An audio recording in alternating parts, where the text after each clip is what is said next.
Presearch, a software development startup specializing in information search engines, is challenging Google on its own turf by using both blockchain technology and AI. Never in the history of the world has so much information been concentrated in so few hands. Presearch believes a decentralized, community-based decision-making ecosystem ensures everyone's interests are considered.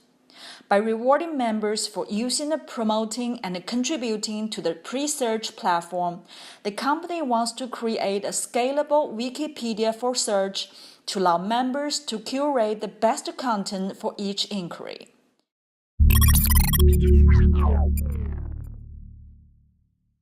Hi, Colin. I'm so glad to interview you here today. My name is Barbara. I'm reporting for SunTV based in Hong Kong. First of all, would you like to introduce yourself and your Presearch application, and what is the most exciting natures of your application? Thank you. Great. Thank you, Barbara. Yes, my name is Colin Pape. I am the founder and project lead for Presearch. We are building a decentralized search engine. So it's a way for the community to really get involved and build almost like a Wikipedia for search. Wow. So to participate in the curation process, have the open and transparent kind of view to how the search engine actually works, and to be able to be rewarded for their contributions.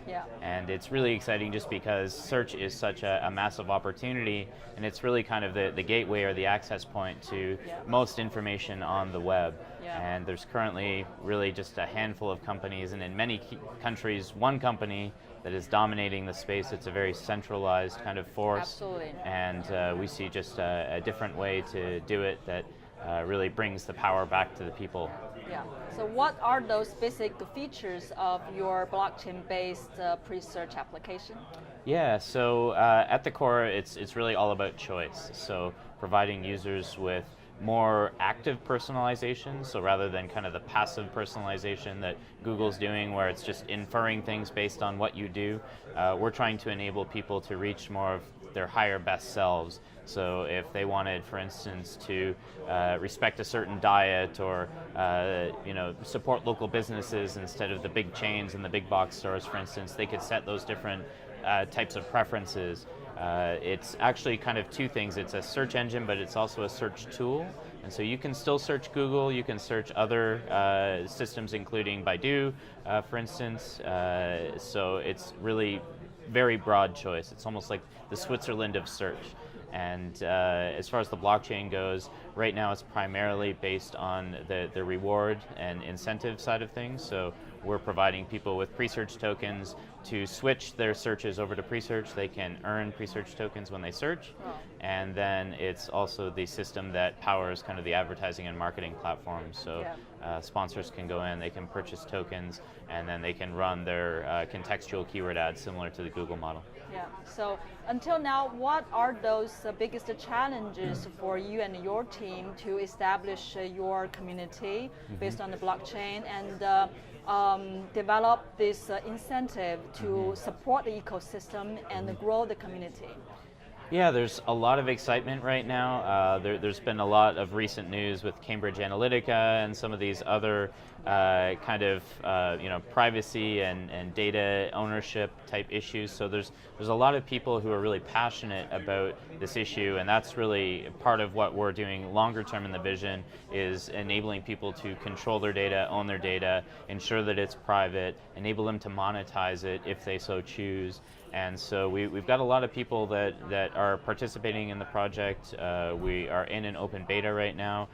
There's about 80,000 users that have signed up, and that's really just mainly over the past 2 weeks since we opened it. So we're very active on Telegram, we're active on all the online channels, and it's really neat because people are able to already kind of contribute and suggest improvements to the system. We're ultimately building out a platform powered by the token where people will be able to upvote the different ideas and to make suggestions and help really improve it. And then the ultimate vision is for it to be a decentralized autonomous organization that has no centralized entity controlling it, so that the community can really set and maintain the ground rules for the platform, and no one entity with a vested interest can kind of set the rules or create the bias that tends to happen. That sounds really amazing. That's exactly why I feel very excited when I read your white paper and found those words about the Bill of Rights and Yes. Constitution. Yes. Yeah, talk with us more about that. Excellent. Yeah. So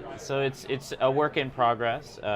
The way that we've kind of approached the whole thing, I mean, it's a massive challenge, a massive opportunity. Google's the biggest company online, one of the largest in the world, for instance, and what they've done has been tremendous and a lot of work and some very incredible minds, but we're taking just more of that grassroots, ground-up community approach to it, and trying to really just kind of get the ball rolling. That's why we have the working product and the beta right now. But part of the concept is, basically providing the users, providing the members with the ability to create that constitution where they can set, how their data is respected, how they are going to be able to specify their preferences to ensure that, again, there isn't really a centralized force that is setting agendas passively or not for people that they aren't maybe aware of. And so it's a work in progress. It's something that the community will actually be completely involved in developing. It's not something that we're creating and then kind of dishing out. It's something that they're involved in. So. Yeah, and I'm thinking even those data that are collected during this procedure can be very useful for future reform of the either American or other countries' political system.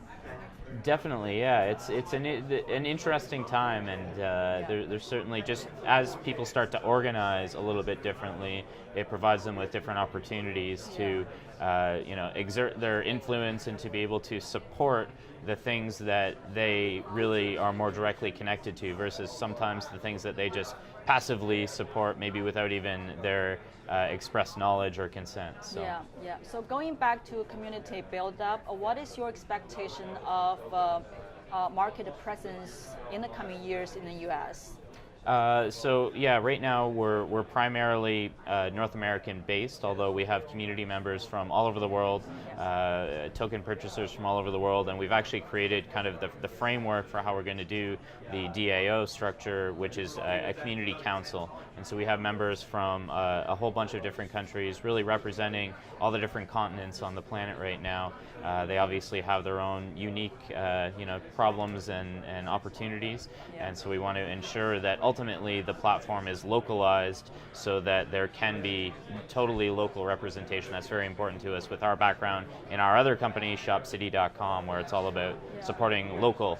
And so right now we're really just North American based, so most of the company, and we're doing most of our work as far as going to conferences. We've created something called the HODL Tour, which is an RV bus that travels around the country and kind of helps engage with people who are maybe not necessarily already in the blockchain space to learn about the opportunity and to learn about the ethos. And so that's a lot of what we're doing, and then certainly online is fantastic, and we're finding people connecting with us from all corners of the planet. Yeah, so. Even probably including academic research certainly in schools and probably in other industries who really need this support from this down-to-earth and a grassroots level of basic research and data collection. Definitely, yes, and that is actually one of the really big opportunities. So really what we're doing, we don't even view it so much as building a search engine. We're building a search engine framework that other people will be able to plug into. So teams of data scientists from universities will be able to create algorithms and then feed them into the system, test it against real world traffic, and then if it performs well, they will end up getting that traffic and the compensation that goes along with it. So there's a way basically for people kind of all throughout the value chain to earn and be rewarded for their contributions. Yeah. You're talking about algorithm, and how could you more specifically explain how data mining, artificial intelligence, these new advanced technologies have been incorporated into your application? Sure, yeah. So the earliest application, I mean, it's not so much on the positive side, it's actually fraud prevention. So because we are doing the rewards and we're enabling people to be compensated for searching, one of the big challenges that we've been running into and expected was, people trying to game the system. So there's a huge machine learning application there where it's identifying patterns for people who are, using it legitimately versus those who are not. But then ultimately, we're looking at basically building out a node-based network of people who are able to crawl and index the web. And so obviously the data sets that are created are massive, and the machine learning application, I mean, that's really where Google has been tremendously successful. Their application, I mean, machine learning at scale. So we're very early in the process right now, but the team that we've been building based out of Palo Alto is actually a team behind IBM Watson, so there's a huge machine learning component there. They have tremendous domain expertise, and so we see that as being just a massive opportunity. And again, really with the data being more in the hands of the people, both those who are creating the data in their usage of the platform as well as those who might just access it in various forms, just making it more available. When you think of the information that Google has, for instance, let's say through Google Maps, the traffic patterns and the way that they're actually influencing traffic patterns is tremendously valuable, and it's really just in their hands right now as far as how that can ultimately be used. We want to really change that, make it a little bit more open to people. Yeah, so. Absolutely. Yeah. So what is your envision of the Asian market in the coming years? Yeah, we see that as a very important market. Obviously, a ton of innovation happening there right now. Yeah. The population obviously is incredible, and so we are working with some companies that are Asian blockchain companies, looking at, for instance, running on the Nebulous platform, which is a Chinese-based team, development team, looking at some of the other ways that we can really kind of connect and support the international community, the Asian community, by utilizing their technology, engaging them very early in the process so that they can help to shape this platform. And then ultimately, the technology is built really to be forked and to be able to be localized. Absolutely. So part of the vision and what we spoke about in the white paper is really kind of this concept of mirrors. And so, there might be a master kind of access point into the Presearch ecosystem, but there might be a totally, Chinese, for instance, or